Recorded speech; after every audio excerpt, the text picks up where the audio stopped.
ஒரு சமயத்தில் ஒரு பெரிய யானை பரந்த வெளியில் தனியாக வாழ்ந்து வந்தது. அது மிகுந்த அறிவும் கருணையும் கொண்டது. ஆனால் அதன் மனதில் ஒரு புலம்பல் இருந்தது. சுற்றியிருப்பது வெறும் வெறிச்சோலையாகவே இருந்தது. ஒரு நாள் யானை, இந்த இடத்திலேயே ஒரு அழகான காட்டை உருவாக்க முடியுமா என்று யோசிக்கத் தொடங்கியது. தனது பெரிய தும்பிக்கையை பயன்படுத்தி அது அருகிலிருந்த ஆற்றிலிருந்து தண்ணீர் எடுத்தது.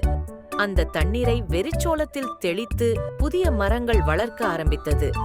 முன்னோர்களிடமிருந்து கற்றதன் அடிப்படையில் யானை தக்க வகையில் விதைகளையும் மண்ணையும் வெப்பம் மற்றும் தண்ணீருடன் சேர்த்து மரங்களை உருவாக்கியது. சில வாரங்களில் சிறு செடிகள் முளைக்கத் தொடங்கின. யானை அதன் மேல் மிகுந்த ஆர்வத்துடன் கவனித்தது. நாள்கள் தோறும் யானை வெறிச்சோளத்தை காடாக மாற்ற சிரமப்பட்டு வேலை செய்தது.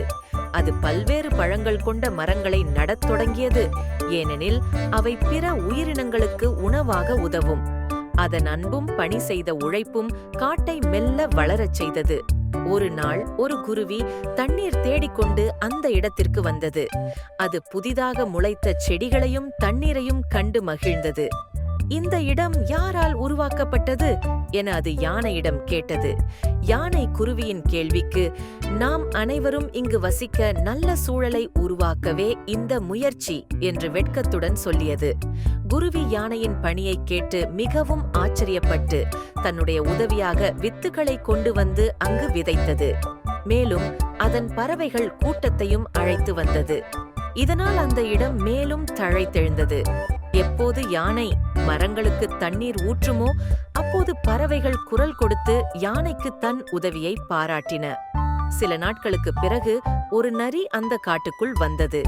அது யானையையும் குருவியையும் பார்த்து, நான் பல நாட்களாக உணவு தேடி கஷ்டப்பட்டேன், இங்கு என்னை தங்க விடுவீர்களா என்று கேட்டது.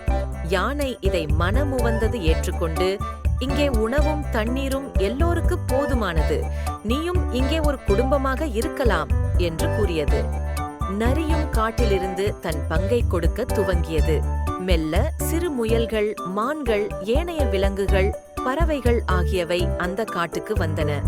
யானை மட்டுமல்லாமல் ஒவ்வொருவரும் அந்த இடத்தை தங்கள் வசிப்பிடமாக மாற்ற உதவி செய்தனர்.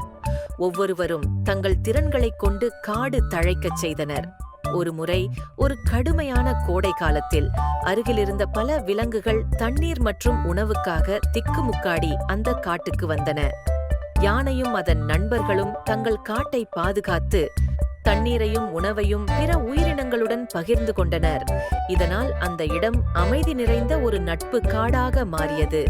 யானையின் நல்ல எண்ணமும் மற்ற உயிரினங்களின் ஒற்றுமையும் காட்டை வனவாசிகளுக்கான சிறந்த உதாரணமாக மாற்றியது.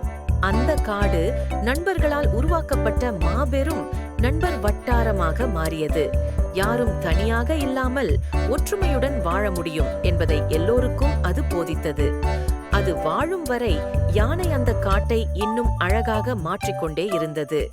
இந்த கதை யானையின் கடின உழைப்பையும் நல்ல மனதையும் நண்பர்கள் மூலமாக உருவாகும் ஒற்றுமையையும் வெளிப்படுத்துகிறது.